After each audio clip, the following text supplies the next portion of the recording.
Hello and welcome to the YYC Soccer Podcast. My name is Jason Kmet, and my co-host is Scott Strasser. Hey, Scott. Hey, Jason, how's it going tonight?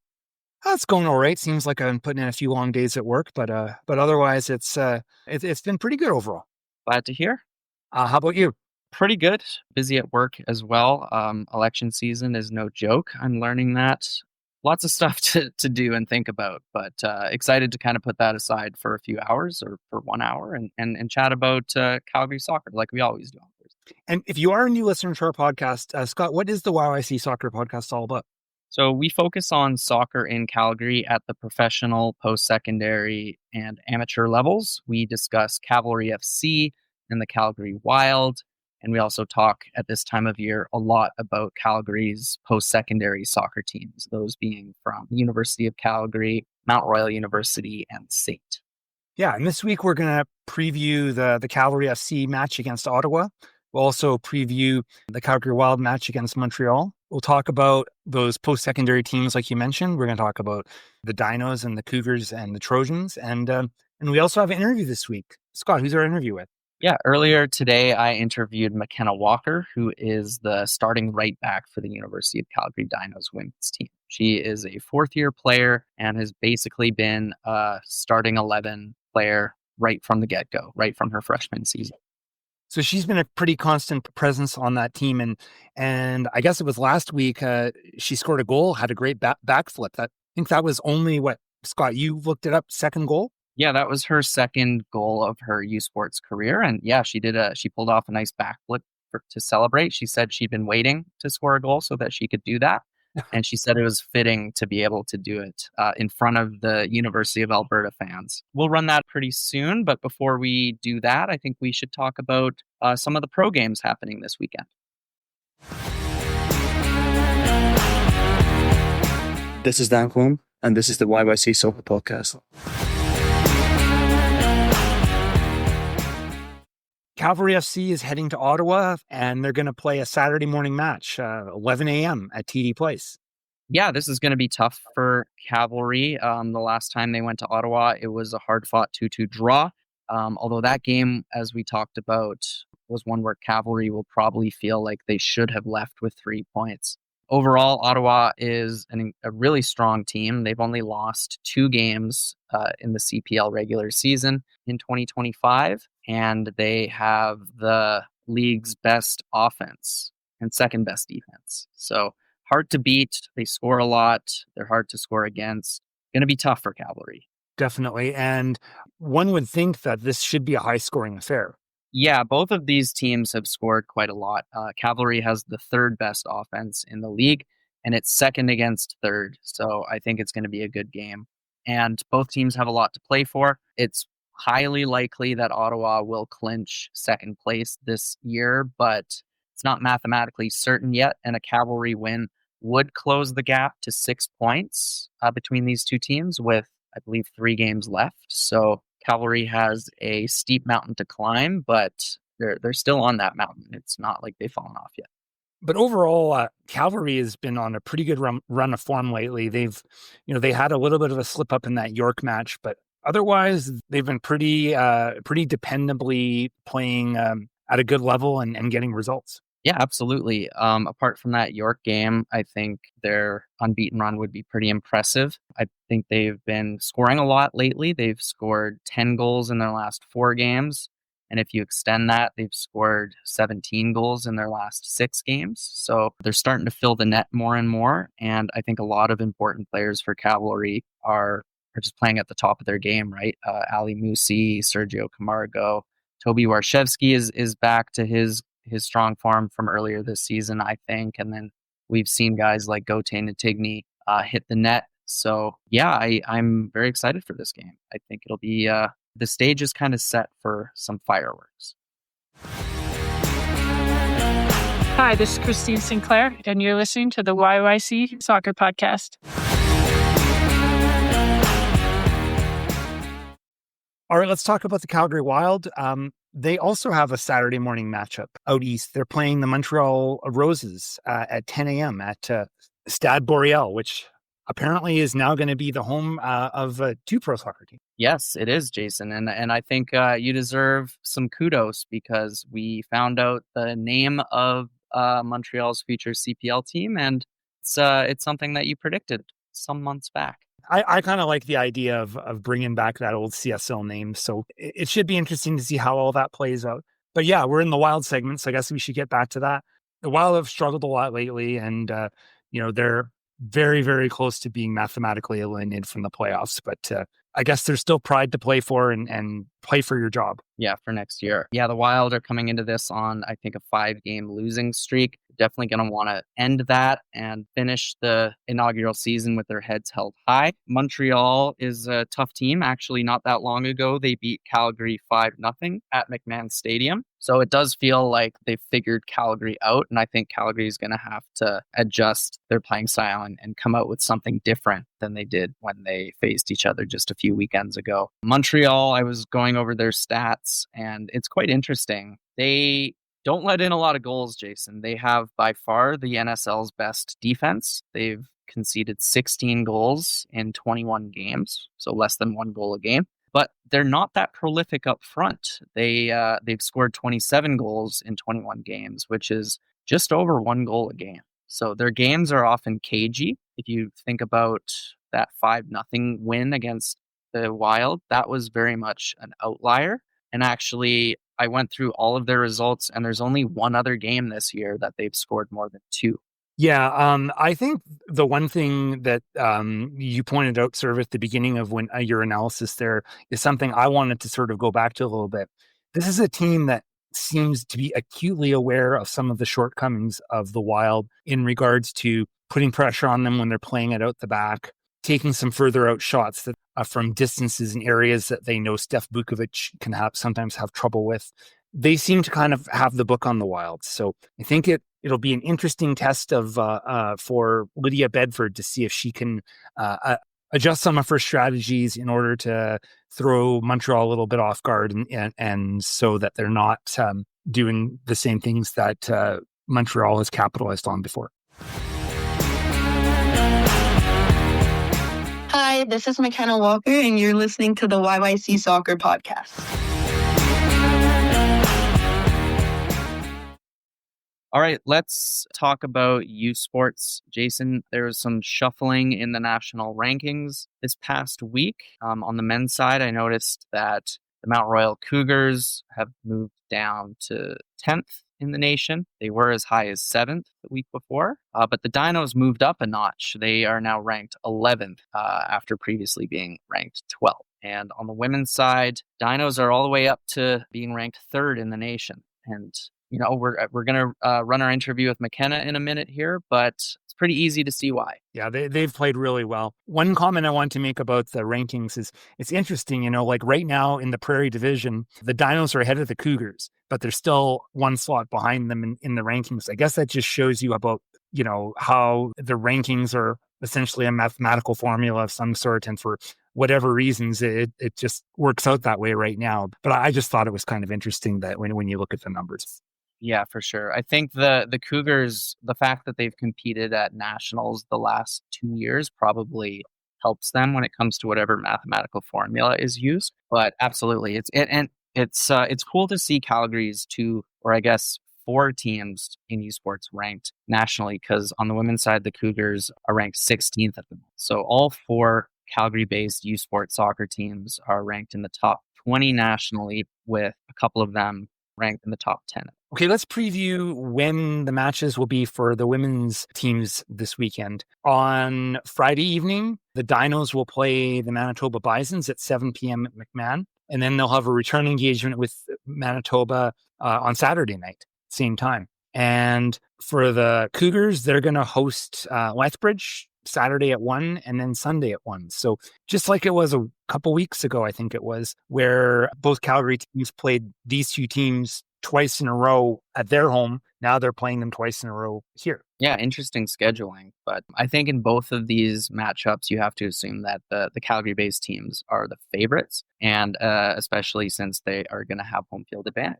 So I guess now is a good time to run the interview with Mykena Walker, and we can hear her perspective on this really strong season that the Dinos women's team is having. Still unbeaten and with just 2 goals conceded on the year. I'd like to welcome Mykena Walker to the podcast. Mykena is a right back for the University of Calgary Dinos and has been with the team for, I believe she's in her 4th season with the team? Yeah, fourth year. Yeah, 4th year. Welcome to the podcast, Mykena. Thank you. Now, we always like to start by asking our guests for their background. I, for instance, know you grew up in Airdrie, but I believe you played for clubs in Calgary for the most part. Can you talk a bit about, your minor soccer career before you became a university athlete? Yeah, so I did grow up in Airdrie. I started at Airdrie FC, and then I played in the Alberta summer game when I was 11, and then got recognized by a Blizzard coach. They asked me to come play for their team. So that's when I switched to Blizzard. I was 11 and started playing with the 05 team that I played with through my whole youth. Cool. And how did it come to be that you joined Dinos? And were there other schools kind of asking about you or trying to recruit you? Yeah, so COVID hit when I was in grade 10, and so I kind of missed like the window for like the US market. I would be interested in that, but just in terms of like exposure and then being able to see games and stuff. Mm-hmm. But when I was looking in Canada, to stay in Canada, I was interested in McEwen, UBCO, and the Dinos. And ultimately, I chose the Dinos because I knew they had a strong program and lots of talent. And I knew I wanted to train with a strong coach. I've known Diogo through my youth. I knew that his coaching style was like fit well with me in my playing style. Okay. And how would you describe your playing style? Well, so I am a fullback and I'm an attacking fullback, I would say.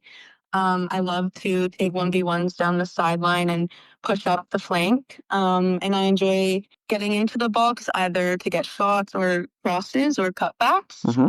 And yeah, in terms of defensively, I like to make sure I'm staying connected with my back line. I think that's really important. And I love defending 1v1. I love to keep my opponents on the outside and force them backwards. Has your playing style evolved much since you joined the team? For sure. I was actually just talking with some of my teammates about this. I feel like in my first year, I barely crossed half attacking, like taking 1v1s and stuff. I would pass out of the back and I was quite timid. Mm-hmm. But I've grown a lot of confidence over the past 4 years in like the attacking sense. I have always been a pretty strong 1v1 defender, which is great as a fullback. But I think a really important aspect about my playing style is the 1v1 attacking and getting forward and being an attacking fullback. And so that's 100% evolved over the past 4 years. Okay, I think that answer sets up for my next question, which is about the goal you scored last weekend, which I believe it was your second of your U Sports career. Can you kind of talk about the goal, how it happened? And I also really want to ask about the celebration. Yeah. So yeah, that is only my second one, which I have had a lot of shots over the past 4 years. So I've over League One this summer and then preseason this year for Dinos, I was really focusing on finishing those shots, getting in there and getting in the back of the net.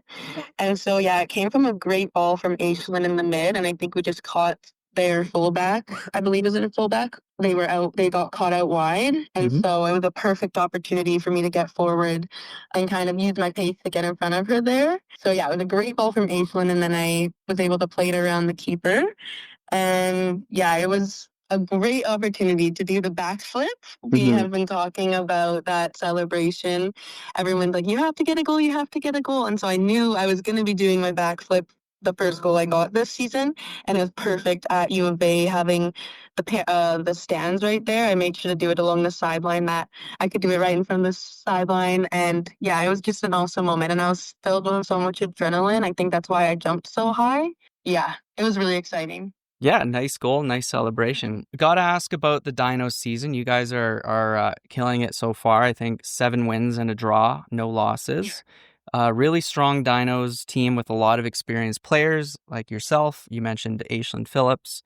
Apart from the experience, can you talk about why this is such a strong Dinos team this year? I think it comes from the whole team being so dedicated, and we're all aligned with our goal of like one goal, which is reaching nationals and pushing for the final. Mhm. So, and everybody knows that that's what our goal is, like everyone on the team. And we've talked about that. We talked about that at the beginning of preseason, talked about it at the beginning of season. Yeah, I think that's the main thing. We're all super dedicated, hard workers, committed every single session. I'm glad you brought up nationals. I was going to ask about that being the goal. I think it always is with a team like the Dinos, but you've been to nationals before, right? In your first year?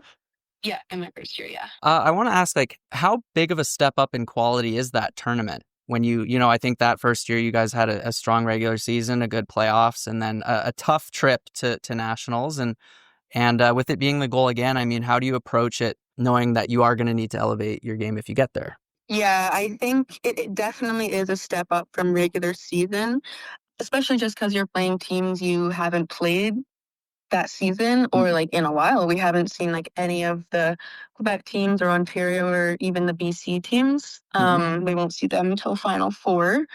But yeah, I think it really just comes to making sure we're focusing just on the next game, not getting too ahead of ourselves. Something this season we've talked about is not getting complacent and just knowing that you always have to continue to put in 100%. Tournament like nationals is massive and extremely exciting, but just making sure our heads are on right and we're focused. I know that you play with Blizzard in the League One season as well.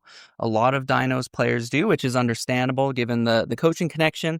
How has League One helped both individual quality in terms of, playing at a higher level for a longer part of the year, but also that camaraderie aspect and like the chemistry within the Dinos team when it is the university season? At an individual level, I would say I'm more confident. No, not more confident. I feel a little bit less stressed in League One just because, I don't know, I've always felt like that since even the exhibition year. It's like summer soccer is a little bit of a step back from Dinos. Okay. And so I think a lot of girls can agree with that. So we can really step up and like be 100% confident every single game. And so, yeah, at an individual level, I just find that I can dance around the field more, take 1v1, be more confident to get up. But that being said, I did play with my back line this summer, my Dinos back line, which was awesome. That was the first year because Brooklyn Colvin came over to Blizzard. So that helped a lot, just being able to play. I think that's super important, playing with the back line all year round. And then also just playing with the same midfielders, like being able to connect inside. Like, I think our style of play, obviously with Blizzard, is similar to Dinos because of the coaching and players. So yeah, it kind of just feels like you're playing with the team year round, which is extremely beneficial. My last question for you for the interview, Mykena, is about kind of longer term goals. I think I could predict your goals for this season, but looking beyond this season and maybe even beyond your university playing career, kind of what's on like the horizon for you? Yeah, so I'm 100% interested playing professionally. The NFL being what it is now, I think that's a great opportunity. I got to work really hard, both on the field and off, like recruiting for myself and getting my name out there. So yeah, I think that's my number one goal for sure. And school-wise, if I end up kind of going into my graduate studies, I'm interested in going into occupational therapy or education. But occupational therapy is the main goal. Awesome. Well, we'll definitely be rooting for you in the short and near term, Mykena. Thank you again for coming on our podcast, and best of luck with the rest of the Dino season. Looking at U Sports men's, the Cougars and the Dinos are in Edmonton, much like the women's division teams were last weekend. They're going to play MacEwan and University of Alberta. Yeah, the Cougars will be taking on MacEwan on Saturday afternoon. Kickoff is at 12 o'clock. And then on Sunday, the Cougars will be playing against the University of Alberta at 2:15 p.m. The Dinos, same teams, but swapped, obviously. So they will be taking on the University of Alberta Golden Bears at 2:15 p.m. on Saturday. And then on Sunday, they will face MacEwan at noon. All right, let's talk about SAIT now. Big matchup for the Trojans This Saturday, they are going to be taking on Medicine Hat College at home. Jason, this is a battle between two teams in the ACA South who are both sporting perfect records of them. Very high goal differentials. I have to admit, I don't really know much of anything about the Medicine Hat College men's team. I was really surprised when the beginning of the year national rankings, they were ranked like 4th, I think, and SAIT were ranked 8th. And I don't think they've ever historically been a really powerhouse team. So I don't really know what got them that high in the rankings to start with. But, they have pretty much followed it up. They're 4-0, just like SAIT, and the goal differential, I think SAIT's goal differential is plus 21 and theirs is plus 19. Yeah, so they're both scoring lots of goals. This is an interesting battle. I think it'll probably determine which team finishes first in the division this regular season. You would think so, because they've kind of leapt over most of the other teams. So that should be a good matchup. And then, of course, as they usually do, the women's teams will also play on Saturday as well. Yeah, their game against Medicine Hat is at noon, and then men's kickoff is at 2:50. And then on Sunday, both teams will be traveling north up the QE2 to face the Olds Broncos. The women's match will begin at noon, and the men's game will begin at 2:50.